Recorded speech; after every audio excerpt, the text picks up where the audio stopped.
موضوع کا نام ہے عطائے مصطفیٰ، کہہ دو صلی اللہ علیہ وسلم۔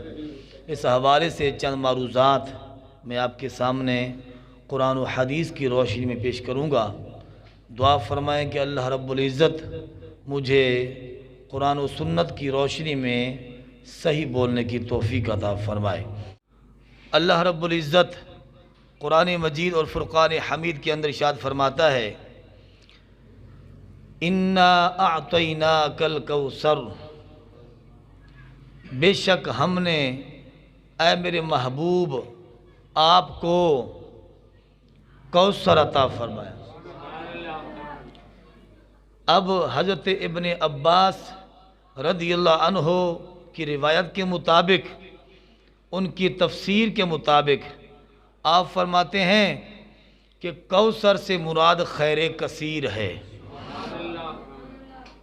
کہ اے محبوب صلی اللہ علیہ وسلم ہم نے آپ کو خیر کثیر عطا فرمایا ہے۔ آپ جتنی بھی تفاسیر اٹھائیں گے تو ان کے اندر یہی تفسیر ملتی ہے کہ کوثر سے مراد خیر کثیر ہے۔ اب یہاں پر سب سے پہلے میں یہ بات عرض کرنا چاہوں گا کہ یہاں پر لفظ انا بولا گیا۔ کیا بولا گیا؟ انا۔ تو یہ انا کس لیے آتا ہے؟ انا بات کو پختہ کرنے کے لیے آتا ہے، بات کو پکا کرنے کے لیے آتا ہے، تاکہ کسی منکر کو کوئی انکار کی گنجائش نہ رہے۔ تو کیونکہ اللہ رب العزت نے اپنے پیارے محبوب صلی اللہ علیہ وسلم کو اس کائنات کی بادشاہت عطا فرمائی اور حضور کو قاسم بنا کے بھیجا، اللہ نے اپنے خزانوں کا اپنے نبی صلی اللہ علیہ وسلم کو مالک اور مختار بنا کے بھیجا، تو کہیں منکر یہ انکار نہ کر بیٹھیں کہ حضور کچھ نہیں دے سکتے، کیونکہ کفار مکہ تو انکار کرتے ہی تھے، وہ حضور کے ملکیت کے منکر تھے۔ ان کی اولاد سے آج بھی کچھ بد باطن منکر موجود ہیں جو یہ کہتے ہیں کہ نبی ولی کچھ نہیں دے سکتا۔ اللہ رب العزت نے ان تمام لوگوں کے اعتراضات کو، ان کے اعتقادات کو رد فرما دیا۔ اللہ نے فرمایا کہ اِنَّا أَعْطَيْنَاكَ الْكَوْثَرَ، یاد رکھو اے منکرین، بے شک ہم نے اپنے نبی کو خیر کثیر عطا فرما دیا۔ کوثر خزانے، فرمایا کہ خزانے عطا فرما دیے ہیں، اور خود حضور فرماتے ہیں وَإِنَّمَا أَنَا قَاسِمٌ وَاللَّهُ يُعْطِي، فرمایا لوگوں یاد رکھو اللہ مجھے عطا کرتا ہے اور میں تقسیم کرنے والا ہوں۔ سمجھ آ رہی کہ نہیں ہے؟ تو رب کی عطا سے حضور مالک ہیں، حضور مختار ہیں، جس کو چاہیں جتنا چاہیں حضور اللہ کی عطا سے عطا فرماتے ہیں۔ خود حضور جو فرما رہے ہیں وَإِنَّمَا أَنَا قَاسِمٌ وَاللَّهُ يُعْطِي، لوگوں یاد رکھو میں تقسیم فرمانے والا ہوں اور اللہ عطا فرماتا ہے۔ تو اب یہاں پر کسی اعتراض کی کوئی گنجائش نہیں ہے۔ اور پھر بخاری سے اٹھائیں، پتہ نہیں یہ بخاری کیا پڑھتے ہیں، کوئی سمجھ نہیں آتی۔ بخاری تو پھر اہل سنت پڑھتے ہیں، بخاری پڑھتے ہیں داتا صاحب کے ماننے والے، اولیاء کاملین کے ماننے والے۔ بخاری جب پڑھتے ہیں تو دل میں عشق مصطفیٰ امنڈ آتا ہے، دل میں عشق مصطفیٰ کی شمع روشن ہو جاتی ہے، دل میں جو نور ایمان ہے اس کی روشنی بڑھ جاتی ہے، اور دل میں جو ہے فرمایا کہ مٹھاس حضور کی محبت کی محسوس ہونے لگ جاتی ہے۔ وہ بخاری پڑھتے ہیں تو ان کو بخار آ جاتا ہے، ہم بخاری پڑھتے ہیں تو حضور پر پیار آ جاتا ہے۔ ایسے ہے کہ نہیں؟ حضور سے ہمیں پیار ہو جاتا ہے، ٹھیک ہے؟ اللہ اکبر کبیرہ۔ اب تو یہ دیکھیں کہ حدیث پاک بخاری کے اندر موجود ہے، میرے مصطفیٰ صلی اللہ علیہ وسلم فرماتے ہیں کہ اوتیتو بمفاتیح خزائن الارض فوضعت فی یدی، حضور فرماتے یاد رکھو اللہ رب العزت نے مجھے زمین کے تمام خزانوں کی چابیاں اللہ نے میرے ہاتھ میں رکھ دی۔ میرے ہاتھ میں رکھ دی ہیں۔ اور پھر حضور کا ہی فرمان ہے، فرمایا لوگوں یاد رکھو اللہ نے مجھے سرخ اور سفید خزانے عطا فرما دیے، سرخ اور سفید۔ اب یہاں پر محدثین کیا لکھتے ہیں کہ سرخ سے کیا مراد ہے؟ فرمایا کہ سرخ سے مراد یہ ہے کہ زمین کے اندر جتنا سونا ہے، سمجھ آ رہی کہ نہیں آ رہی یار؟ بلند سبحان اللہ تو کہتے ہیں، زمین کے اندر جتنا سونا ہے، فرمایا کہ اسی طرح چاندی ہے۔ حضور نے فرمایا اللہ نے مجھے سونے اور چاندی کا مالک بنا دیا۔ اور پھر اللہ کیا خوب فرماتے، فرمایا مالک کونین ہیں، مالک کونین ہیں، گو پاس کچھ رکھتے نہیں، دو جہاں کی نعمتیں ہیں ان کے خالی ہاتھ میں۔ ظاہراً تو حضور کے خالی ہاتھ محسوس ہوتے ہیں، مگر حقیقت میں حضور کے ہاتھوں مبارک میں خزانے چھپے ہوئے ہوتے ہیں۔ آپ کہیں گے وہ کیسے؟ وہ بھی احادیث میں موجود ہے بھائی، آپ دیکھیں بخاری کے اندر موجود ہے، مشکات کے اندر موجود ہے۔ حضرت ابو ہریرہ رضی اللہ عنہ آپ فرماتے ہیں کہ میں حضور سے بڑی حدیثیں سنتا تھا، حضور کے فرامین کو سنتا تھا، حضور کی احادیث کو، حضور کی میٹھی میٹھی گفتگو کو سنتا تھا، کیونکہ میں حضور کے ذرا قریب رہتا تھا تو ہوتا یہ تھا کہ میں باتوں کو بھول جاتا، میرا حافظہ کمزور تھا۔ تو ایک مرتبہ ایسے ہوا کہ میں آمنہ کے لال، حبیب بے مثل و بے مثال، امت کے غمخوار، مدینے کے تاجدار صلی اللہ علیہ وسلم کے دربار کے اندر حاضر ہوا، اور میں نے عرض کیا یا رسول اللہ صلی اللہ علیہ وسلم، میں آپ کا خادم ہوں، آپ کے ساتھ ہی رہتا ہوں، میں بڑی بڑی حدیثیں سنتا ہوں، مگر میرا حافظہ کمزور ہے، مجھے کچھ یاد نہیں رہتا۔ تو آمنہ کے لال صلی اللہ علیہ وسلم یہ نہ فرمایا کہ حافظے کی دعا مانگنی ہے تو اللہ سے مانگو، میں کیا دے سکتا ہوں، میں تو کلمہ پڑھانے کے لیے آیا ہوں، میں تو نماز سکھانے کے لیے آیا ہوں۔ جس طرح مولوی کہتا ہے بس ان کی حیثیت ڈاکیے کی طرح ہے، وہ بس پیغام پہنچانے والے ہیں، ان کو کوئی اختیار نہیں ہے۔ اگر قرآن پڑھو، حدیث پڑھو تو پتہ چلتا ہے۔ اب دیکھو نا، پچھلے جمعے میں نے حاکمیت مصطفیٰ صلی اللہ علیہ وسلم، سلطنت مصطفیٰ صلی اللہ علیہ وسلم پر یہ بیان کیا تھا۔ اللہ فرماتا ہے وَمَا آتَاكُمُ الرَّسُولُ فَخُذُوهُ وَمَا نَهَاكُمْ عَنْهُ فَانْتَهُوا۔ فرمایا یہ میرا محبوب تمہیں جو دے دے وہ لے لو، اور جس چیز سے تمہیں روکے اس سے رک جاؤ۔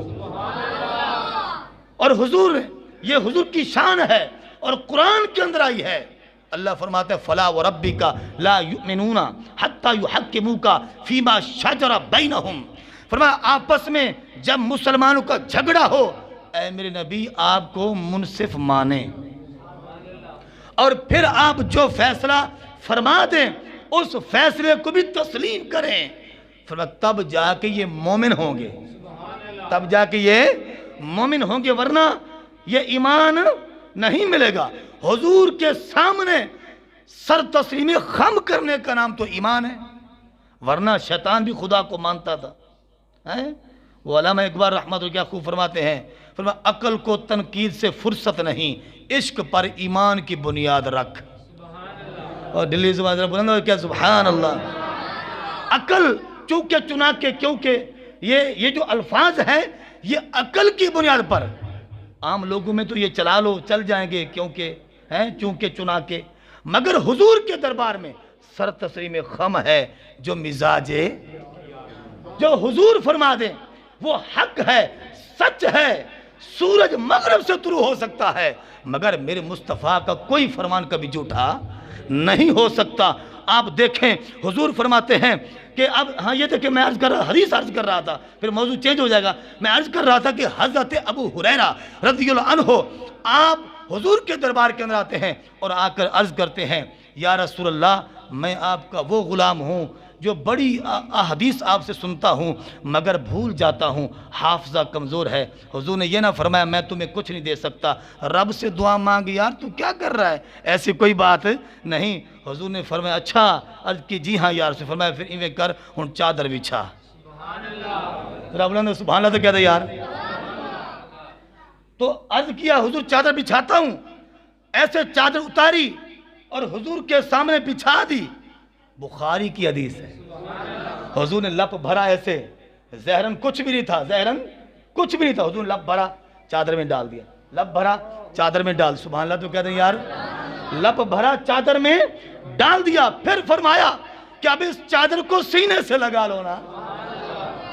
اب اگر کوئی آج کا بندہ ہوتا وہ کہتا دیا کیا ہے آپ نے، میں کیسے سینے سے لگاؤں، لیکن خدا کی قسم وہ صحابہ تھے، وہ صحابہ کہ جن کی ہر روز عید ہوتی تھی اور حضور کی دید ہوتی تھی، وہ صحابہ تھے کہ جنہوں نے کلمہ پڑھا اور کلمے والے کو دیکھا، فرمایا کہ اعتراض نہ کیا، کیونکہ صحابی تھے نا، اعتراض نہ کیا، اور کیا حضور ٹھیک ہے اس کو میں سینے سے لگاتا ہوں، اگرچہ ظاہراً کچھ بھی نہیں تھا لیکن سینے سے لگایا۔ اور حضرت ابو ہریرہ رضی اللہ عنہ فرماتے ہیں، بخاری کے اندر موجود، فرمایا فما نسیتو شیئا بعدو، بس اس دن کے بعد جتنی بڑی میں احادیث سنتا تھا کوئی حدیث بھی مجھے کبھی نہیں بولی۔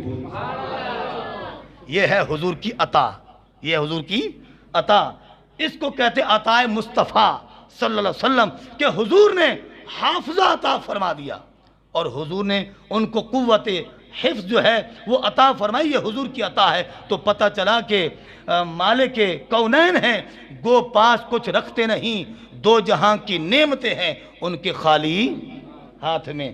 اور پھر آگے چلیں، اسی طرح احادیث موجود ہیں بخاری کی، پانی کا چشمہ وہ کس طرح حدیبیہ کا مقام ہے، سبحان اللہ تو کہتے ہیں یار، ماشاءاللہ ماشاءاللہ، سارے اہل عشق ہیں، یہ سنی مزاج ہے، سنی ہی حضور کی شان پر بول سکتا ہے، اور سنی ہی حضور کی شان پر اس کا سینہ ٹھنڈا ہو سکتا ہے، اور سنی ہی وہ ہے کہ جس کا عشق چہروں پر بھی آتا ہے، اور سنی ہی وہ ہے کہ جس کا چہرہ گلاب کی طرح حضور کی شان کو سن کر کھلتا چلا جاتا ہے، کیونکہ سنی وہ ہے کہ جس کا عقیدہ ابو بکر صدیق رضی اللہ عنہ والا ہے، سنی وہ ہے کہ جس کا عقیدہ فاروق اعظم رضی اللہ عنہ والا ہے، سنی وہ ہے کہ جس کا عقیدہ حضرت عثمان غنی رضی اللہ عنہ والا ہے، سنی وہ ہے کہ جس کا عقیدہ مولا علی شیر خدا والا ہے، سنی وہ ہے کہ جس کا عقیدہ حضرت طلحہ والا ہے، سنی وہ ہے کہ جس کا عقیدہ حضرت زبیر والا ہے، سنی وہ ہے ارے بھائی جس کا عقیدہ حضرت عبد الرحمن والا ہے، اور سنی وہ ہے کہ جس کا عقیدہ حضرت سعد والا ہے، سنی وہ ہے کہ جس کا عقیدہ حضرت سعید والا ہے، اور سنی وہ ہے کہ جس کا عقیدہ حضرت ابو عبیدہ والا ہے۔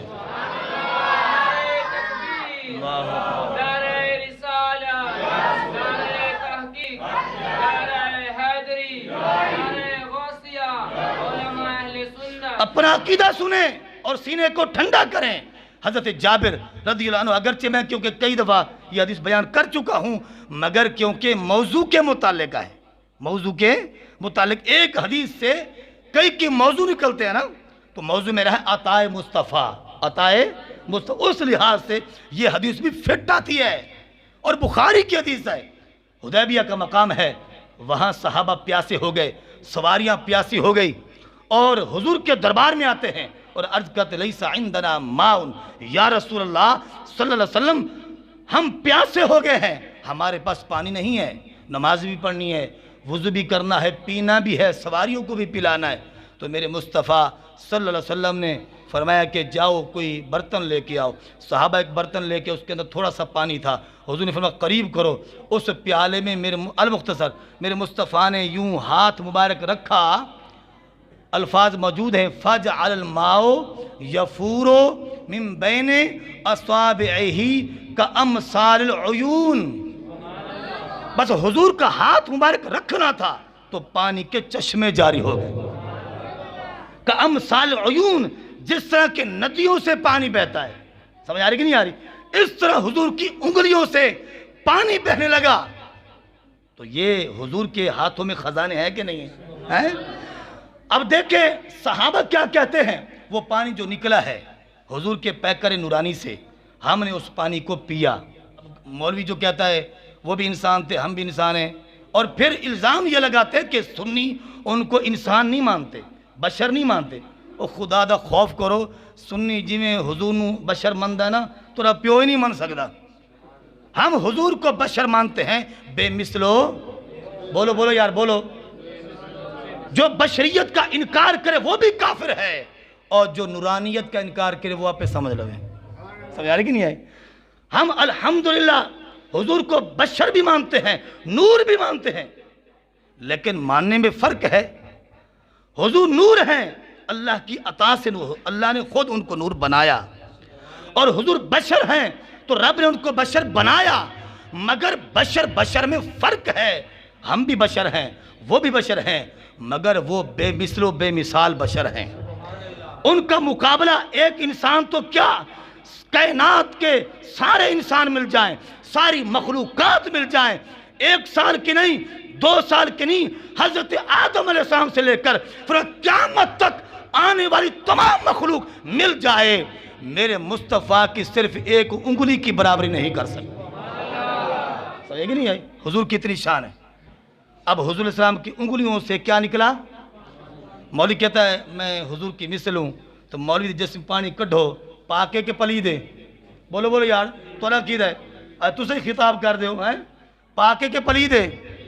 مولوی کے جسم سے جو پانی نکل رہا ہے، نہ وہ پاک ہے نہ پاک کرنے والا ہے، نہ وہ طاہر ہے نہ وہ مطہر ہے، پلید ہے، اس سے وضو نہیں کیا جا سکتا اور قابل استعمال نہیں ہے، مگر نبی کے پیکر نورانی سے جو پانی نکل رہا ہے، بخاری کہتی ہے، صحابہ کہتے ہیں کہ شربنا، ہم نے اس پانی کو پیا، پاک تھا تو پیا نا، وتوضعنا، ہم نے اس پانی سے وضو بھی کیا، پاک کرنے والا تھا تو وضو کیا نا۔ اور پھر راوی سے کس نے پوچھا کتنے بندے تھے؟ حضرت جابر رضی اللہ عنہ، انہوں نے یہ فرمایا کہ تم یہ پوچھتے کتنے تھے، یہ سوال درست نہیں ہے۔ یہ سوال کرنا چاہیے تھا کہ تم یہ کہتے کتنے ہوتے تو پانی کافی ہو جاتا، کتنے تھے نہیں کتنے ہوتے، کتنے تھے نہیں کتنے ہوتے، یہ سوال بنتا تھا۔ اس نے کہا کہ کتنے تھے جنہوں نے پانی پیا، تو حضرت جابر رضی اللہ عنہ نے اس سائل کی غلطی کو نکالا اور کہا کہ لو کننا 100,000 لکفانا وکننا 15 مئات، کہنے لگے کہ اگر ہم اس دن 1,00,000 بھی صحابہ ہوتے تو ہمیں وہ پانی کافی ہو جاتا، مگر ہم اس دن 1500 صحابہ تھے۔ کتنے؟ 1500 صحابہ نے پانی بھی پیا اور اس پانی سے وضو بھی کیا۔ یہ ہے حضور کا پیکر نورانی۔ اور پھر اس سے یہ معلوم ہوا کہ صحابہ حضور کی شان کو جو مانتے تھے نا، وہ سیم جس طرح اہل سنت کا مزاج ہے، اسی طرح صحابہ کا مزاج تھا۔ صحابہ کی حضور کی شان، آج کا کوئی مولوی ہوتا وہ یہ کہتا 1501 ہو جاتا تھا پھر پانی پورا نہیں ہونا سی، 1500 ایوہ نا جی، 1502 ہو جاتے یا 1505 ہو جب پانی پورا نہیں ہونا سی۔ لیکن صحابہ مانگتے تو یوں مانگتے ہیں کہ حضور کی شان کو تول تول کر نہیں مانتے بلکہ سینہ کھول کھول کر مانتے۔ اللہ اکبر۔ ہمیں حضور کی عظمتوں کو سمجھنا چاہیے۔ اور پھر اس کے علاوہ اور بھی بڑی بڑی احادیث ہیں کہ آج جو کچھ بھی ہم ہیں حضور کی عطا سے ہیں۔ کون دیتا ہے دینے کو منہ چاہیے، دینے والا ہے سچا ہمارا نبی، ایسا نہیں کہا گیا، قرآن حدیث کی روشنی میں کہا گیا۔ اور پھر آج فرماتے ہیں منگتے تو رہے منگتے، منگتے تو رہے منگتے، کوئی شاہوں میں دکھا دو جس کو میری سرکار سے ٹکڑا نہ ملا، وما علینا الا البلاغ۔